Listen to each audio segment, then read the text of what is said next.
أعوذ بالله من الشيطان الرجيم. بسم الله الرحمن الرحيم.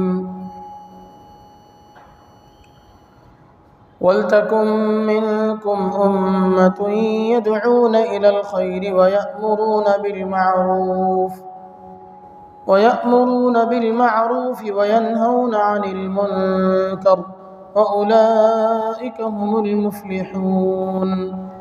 وَلَا تَكُونُوا كَالَّذِينَ تَفَرَّقُوا وَاخْتَلَفُوا مِن بَعْدِ مَا جَاءَهُمُ الْبَيِّنَاتُ وَأُولَئِكَ لَهُمْ عَذَابٌ عَظِيمٌ. يَوْمَ تَبْيَضُّ وُجُوهٌ وَتَسْوَدُّ وُجُوهٌ فَأَمَّا الَّذِينَ اسْوَدَّتْ وُجُوهُهُمْ أَكَفَرْتُمْ بَعْدَ إِيمَانِكُمْ فَذُوقُوا الْعَذَابَ بِمَا كُنتُمْ تَكْفُرُونَ. وَأَمَّا الَّذِينَ ابْيَضَّتْ وُجُوهُهُمْ فَفِي رَحْمَةِ اللَّهِ هُمْ فِيهَا خَالِدُونَ. تِلْكَ آيَاتُ اللَّهِ نَتْلُوهَا عَلَيْكَ بِالْحَقِّ وَمَا اللَّهُ يُرِيدُ ظُلْمًا لِلْعَالَمِينَ. وَلِلَّهِ مَا فِي السَّمَاوَاتِ وَمَا فِي الْأَرْضِ وَإِلَى اللَّهِ تُرْجَعُ الْأُمُورُ. صدق اللہ العظیم. وَلْتَكُن مِّنكُمْ أُمَّةٌ يَدْعُونَ إِلَى الْخَيْرِ، اور چاہیے کہ تم میں ایک جماعت ایسی ہو جو بلاتی ہو نیک کاموں کی طرف. وَيَأْمُرُونَ بِالْمَعْرُوفِ وَيَنْهَوْنَ عَنِ الْمُنكَرِ، اچھے کاموں کا حکم کرتی ہو اور برائی سے روکتی ہو. وَأُولَئِكَ هُمُ الْمُفْلِحُونَ، اور وہی کامیابی کو پہنچنے والے ہیں. وَلَا تَكُونُوا كَالَّذِينَ تَفَرَّقُوا وَاخْتَلَفُوا مِن بَعْدِ مَا جَاءَهُمُ الْبَيِّنَاتُ، اور ان لوگوں کی طرح نہ ہو جاؤ جنہوں نے اللہ کے احکامات صاف صاف پہنچنے کے بعد بھی اختلاف کیا اور متفرق ہو گئے. وَأُولَئِكَ لَهُمْ عَذَابٌ عَظِيمٌ، اور ان کو بڑا عذاب پہنچنے والا ہے. يَوْمَ تَبْيَضُّ وُجُوهٌ وَتَسْوَدُّ وُجُوهٌ، جس دن کے سفید ہوں گے بعض چہرے اور بعض چہرے سیاہ ہوں گے. فَأَمَّا الَّذِينَ اسْوَدَّتْ وُجُوهُهُمْ، پس جو وہ لوگ جن کے چہرے سیاہ ہوں گے ان سے کہا جائے گا اکفرتم بعد ایمانکم فذوقوا العذاب بما کنتم تکفرون، کیا تم کافر ہو گئے ایمان لانے کے بعد؟ اب چکھو اللہ کا عذاب تمہارے کفر کی وجہ سے. وَأَمَّا الَّذِينَ ابْيَضَّتْ وُجُوهُهُمْ، اور وہ لوگ جن کے چہرے سفید ہوں گے قیامت کے دن ففی رحمت اللہ، وہ اللہ کی رحمت میں ہوں گے. ہم فیہا خالدون، اور وہ ہمیشہ اس میں رہیں گے. تلک آیات اللہ نتلوہا علیک بالحق، یہ اللہ کے احکام ہیں ہم سناتے ہیں تمہیں ٹھیک ٹھیک. وما اللہ یرید ظلما للعالمین، اور اللہ تبارک و تعالی اپنے مخلوق پر ظلم کرنا نہیں چاہتا. وَلِلَّهِ مَا فِي السَّمَاوَاتِ وَمَا فِي الْأَرْضِ، اللہ ہی کا ہے جو کچھ آسمانوں اور زمین میں ہے. وَإِلَى اللَّهِ تُرْجَعُ الْأُمُورُ، اور اللہ ہی کی طرف ہر کام کو لوٹنا ہے. میرے محترم بزرگوں دوستو، یہ سورہ آل عمران کی چند آیتیں ہیں. اس سے پہلی دو آیتوں میں مسلمانوں کی اجتماعی فلاح اور اصلاح کے دو اصول بتلائے کہ وَاعْتَصِمُوا بِحَبْلِ اللَّهِ جَمِيعًا وَلَا تَفَرَّقُوا، یعنی اتحاد و اتفاق کے ساتھ رہو اور اللہ کی رسی کو، قرآن کو مضبوطی سے پکڑو. یہ آیتیں اسی کا تتمہ ہے کہ انفرادی طور پر آدمی کو یہ چاہیے کہ وہ قرآن سے جڑے رہے، اور اجتماعی طور پر یہ کام کرنا ہے کہ ہم خود اپنی اصلاح کے ساتھ ساتھ، اپنی فکر کرنے کے ساتھ ساتھ اللہ کے دوسرے بندوں کو اللہ کی دعوت دینا، نیک باتوں کی طرف بلانا، یہ بھی ضروری ہے۔ اس سے بھی معاشرے کی اصلاح اور معاشرے کی ترقی اسی پر،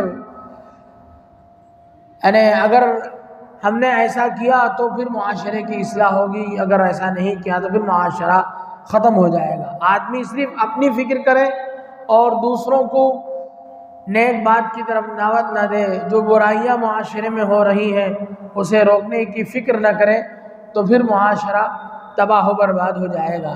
جب پورا ماحول خراب ہو جائے گا، پورا معاشرہ تباہ ہو جائے گا، تو پھر دھیرے دھیرے ہر ایک پر، ہم میں سے ہر ایک پر اس کے اثرات ہوں گے۔ فرمایا وَلْتَكُمْ مِنْكُمْ أُمَّةٌ يَدْعُونَ إِلَى الْخَيْرِ، چاہیے کہ تم میں سے ایک جماعت ایسی ہو جو خیر کی طرف بلاتی ہو۔ ہمیشہ ہر زمانے میں کچھ لوگ اس کام کے لیے فارغ ہو جائیں کہ وہ اللہ کی طرف بلانے والے ہوں، خیر کی طرف دعوت دینے والے ہوں۔ حدیث کے ذخیرے میں اللہ کے نبی صلی اللہ علیہ وسلم نے خیر، قرآن کو اور سنت کو بتلایا۔ حضرات صحابہ نے اللہ کے نبی صلی اللہ علیہ وسلم سے پوچھا خیر کس چیز کا نام ہے؟ آپ نے فرمایا اللہ کا کلام، القرآن و سنتی، اللہ کا کلام اور میری سنت، یہ چیزیں خیر ہیں۔ لوگوں کو چاہیے کہ قرآن کی طرف بلائیں، اللہ کے نبی کی سنت کی طرف دعوت دیں۔ ہمیشہ ایک جماعت ایسی ہونی چاہیے، یأمرون بالمعروف وینہون عن المنکر، امر بالمعروف اور نہی عن المنکر کرتے رہنا چاہیے۔ اللہ نیک باتوں کا، بھلی باتوں کا حکم کرنا اور بری باتوں سے روکنا۔ اللہ کے نبی صلی اللہ علیہ وسلم نے فرمایا کہ جب امت امر بالمعروف اور نہی عن المنکر کرنا چھوڑ دے گی، معروف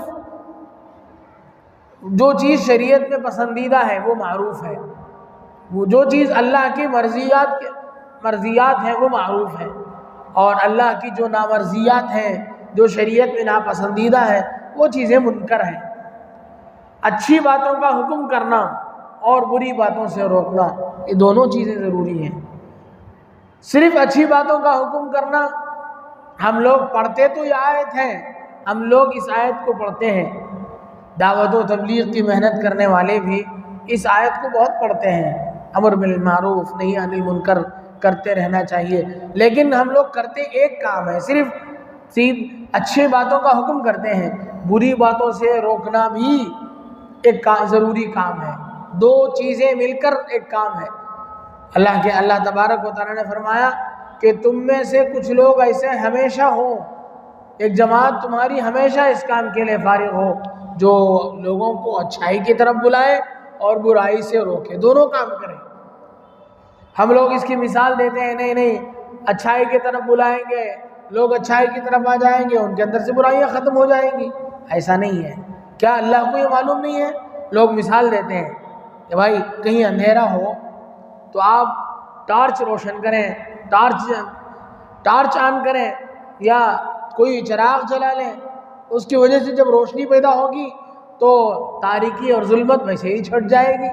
یہ ہماری عقل کی باتیں ہیں۔ اللہ تبارک و تعالیٰ نے جو حکم دیا ہے وہ ہمیں کرنا ہے، اپنے عقل کے گھوڑے نہیں دوڑانا ہے، اس میں اپنے عقل کو اس میں استعمال نہیں کرنا ہے۔ کیا اللہ کو یہ علم نہیں ہے کہ صرف بھلی باتیں کا حکم کرتے رہو، برائیوں سے روکنے کی ضرورت نہیں ہے، برائیاں خود سے ختم ہو جائیں گی؟ ایسا نہیں ہے، بلکہ ہمارے اکابرین نے، دعوت و تبلیغ کے بڑے اکابرین اسلاف نے اس کام کو عوام کے حوالے جب کیا تو عوام کی طبیعت کا لحاظ کرتے ہوئے ان کو اس بات کا حکم دیا کہ تم اپنے اعتبار سے صرف بھلائی پر محنت کرتے رہو اور برائیوں کا جو کام، روکنے کا جو کام ہے وہ علماء کرام کریں گے۔ ایسا نہیں ہے کہ صرف بھلائیوں کی طرف بلانے سے یہ ذمہ داری ادا ہو جائے گی۔ اس لیے برائی سے روکنے کا جو کام علماء کرام کر رہے ہیں یا کوئی بھی طبقہ کر رہا ہے وہ بھی دین کی محنت کرنے والے میں شمار ہوگا، اس لیے اسے بھی ہم دین کا کام کرنے والا سمجھیں گے۔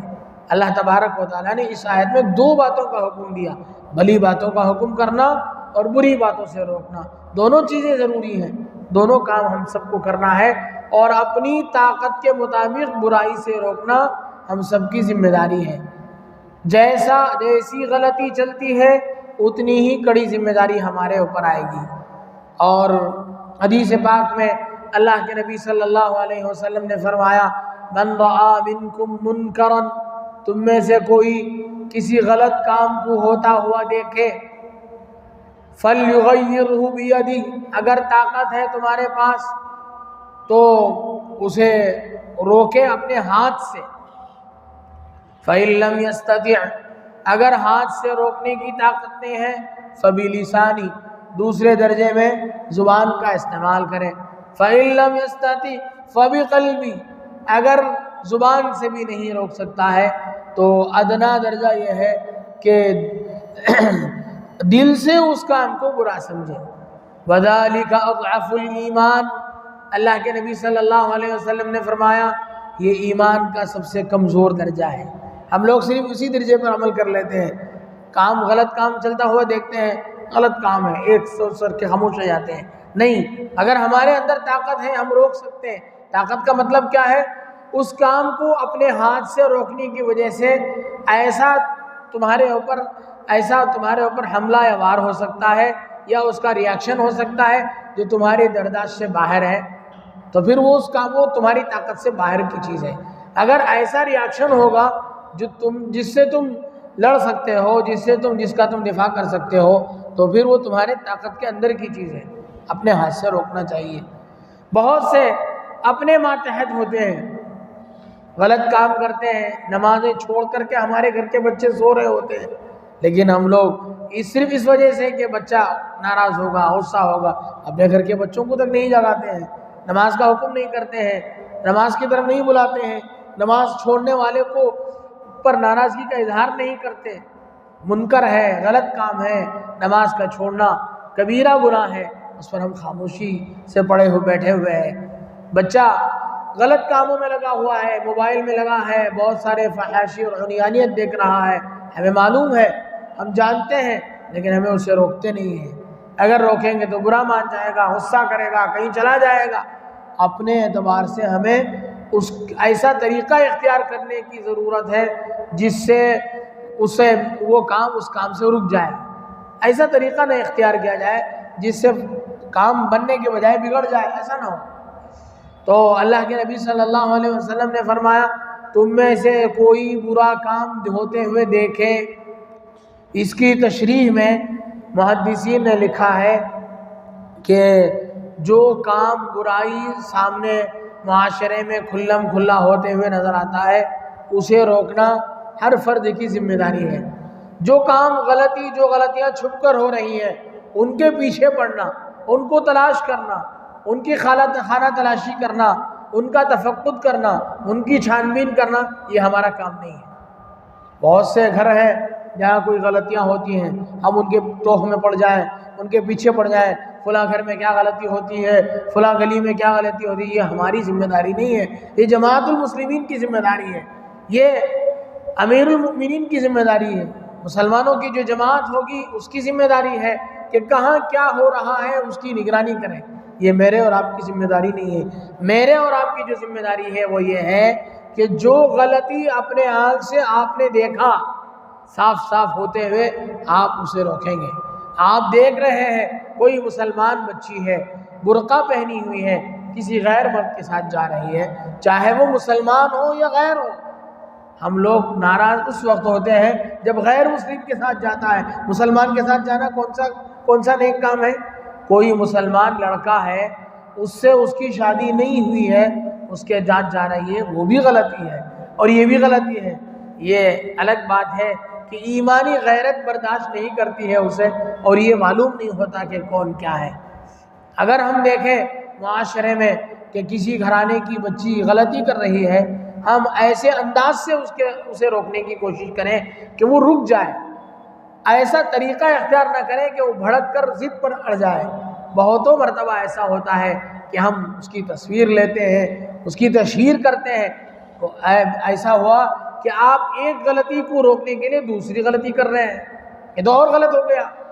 اسی لیے محدثین و مفسرین اس آیت کے ذیل میں کہتے ہیں کہ امر بالمعروف اور نہی عن المنکر کرنے کے لیے بھی، بھلی بات کا حکم اور بری بات سے روکنے کے لیے بھی اس چیز کا علم ہونا ضروری ہے۔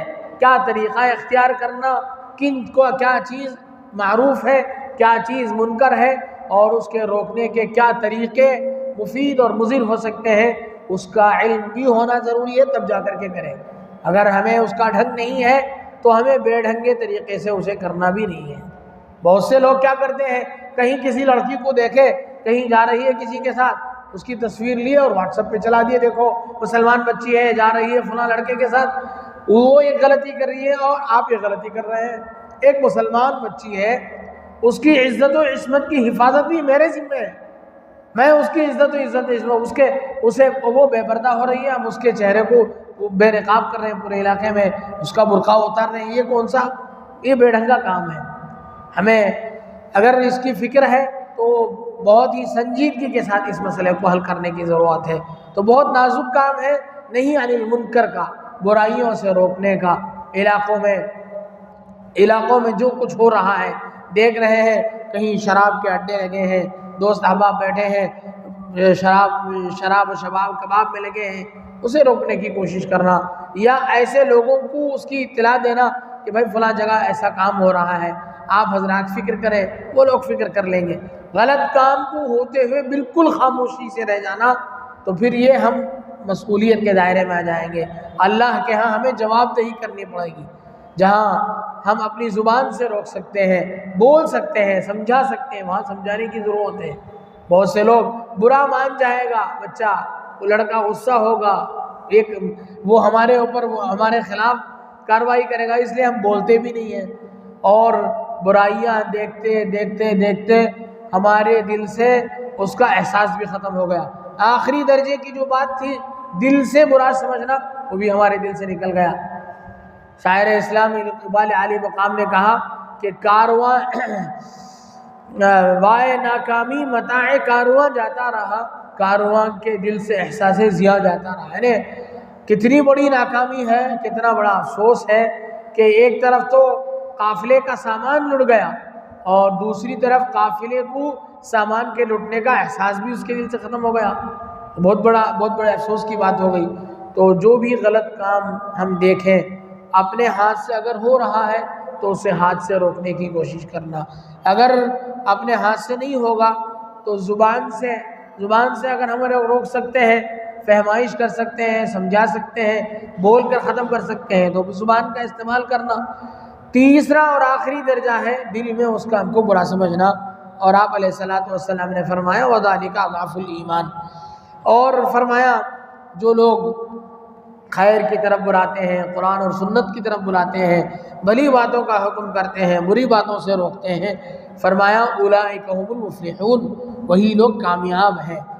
آگے فرمایا وَلَا تَكُونُوا كَالَّذِينَ تَفَرَّقُوا وَاخْتَلَفُوا مِن بَعْدِ مَا جَاءَهُمُ الْبَيِّنَاتُ وَأُولَئِكَ لَهُمْ عَذَابٌ عَظِيمٌ، اگر ان لوگوں کی طرح نہ ہو جاؤ، یہود و نصارہ کی طرف اشارہ ہے کہ وہ لوگ اللہ تبارک و تعالیٰ کے واضح احکامات کے آنے کے باوجود بھی ان لوگوں نے، یہ اس آیت کا تتمہ ہے وَاعْتَصِمُوا بِحَبْلِ اللَّهِ جَمِيعًا، اللہ کے رستے کو مضبوطی سے پکڑو، اتحاد و اتفاق سے رہو، جو فرمایا گیا اس کے تتمے کے طور پر،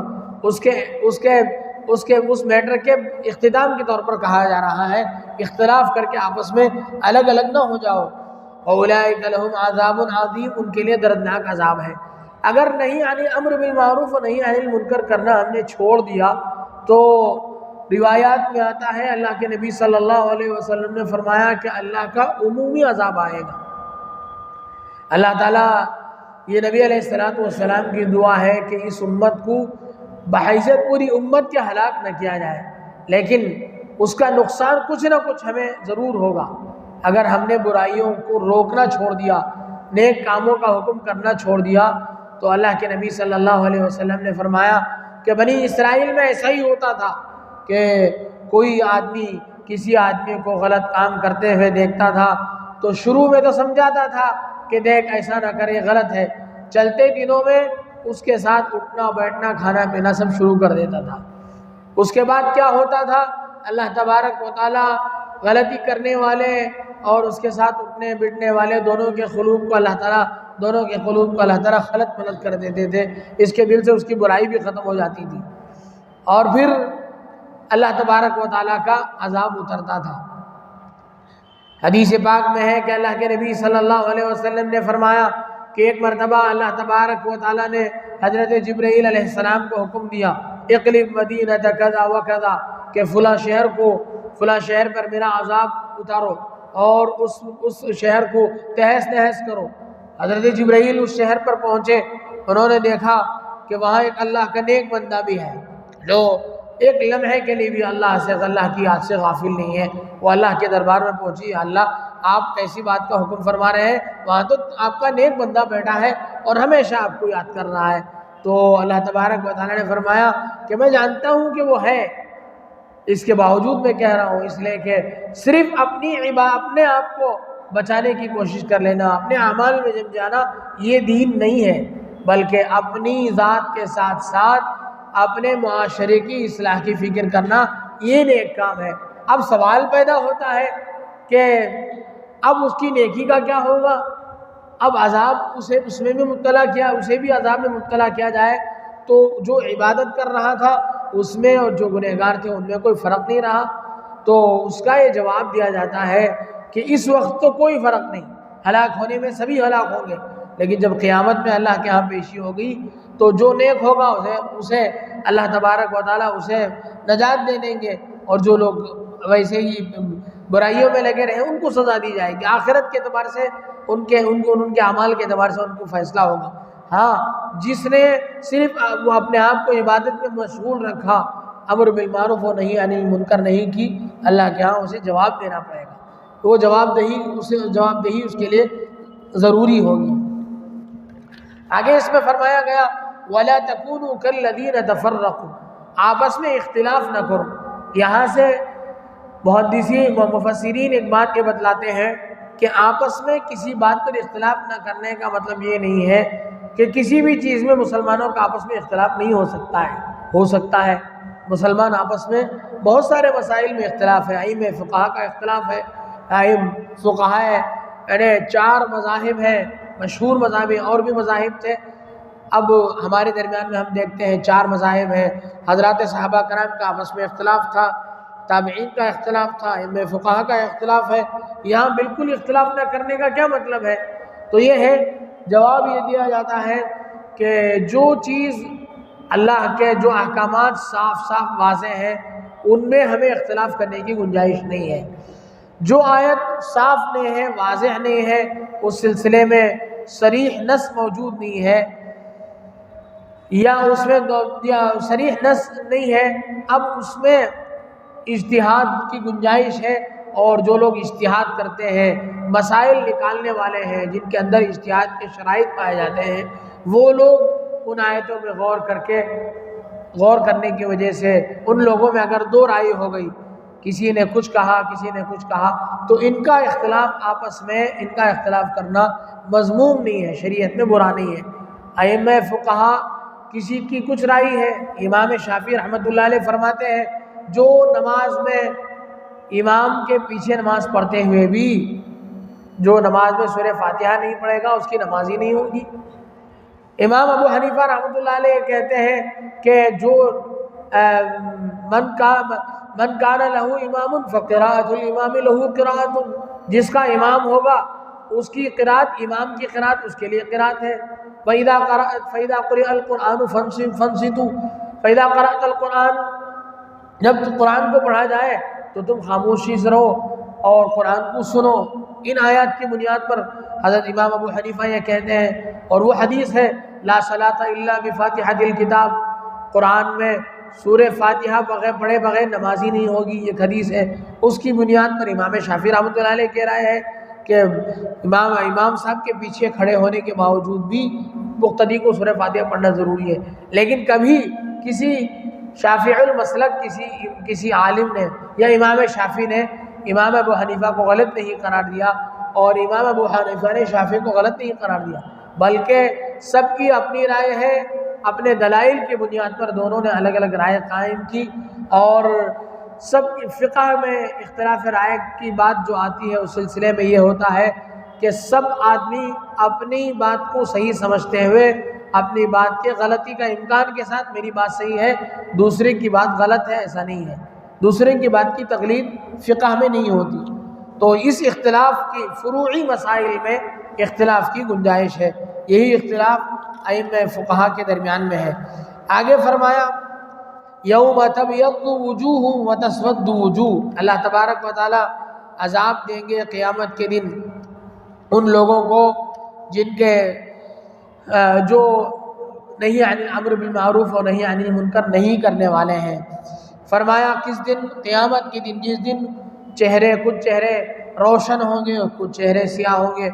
فَأَمَّا الَّذِينَ اسْوَدَّتْ وُجُوهُهُمْ، جن کے چہرے سیاہ ہوں گے اپنے اعمال کی وجہ سے، ان سے پوچھا جائے گا اَكَفَرْتُمْ بَعْدَ إِيمَانِكُمْ فَذُوقُوا الْعَذَابَ بِمَا كُنْتُمْ تَكْفُرُونَ، تم لوگ ایمان لانے کے بعد تم لوگوں نے کفر کیا ہے تو پھر تم اللہ کا عذاب چکھو اپنے کفر کی وجہ سے۔